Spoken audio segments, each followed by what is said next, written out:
TH থেকে এখান থেকে টিএইচ থেকে গ্রাউন্ড থেকে একটাই লাইন চুজ পাওয়া গেছে, যেটা হচ্ছে সেটা হচ্ছে ব্যাটন বলে লেখা আছে।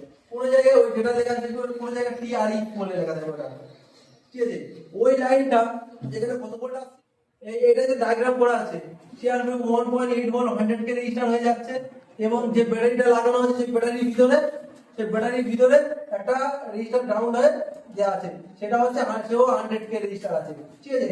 সেও 100 কে রেজিস্টার আছে। এবার দুটো মেলানোর পরে এখানে কত 0.9 ভোল্ট দেওয়া হবে, এই লাইন দিয়ে এই ব্যাটারি ফিরে যাবে। আর 2, ঠিক আছে।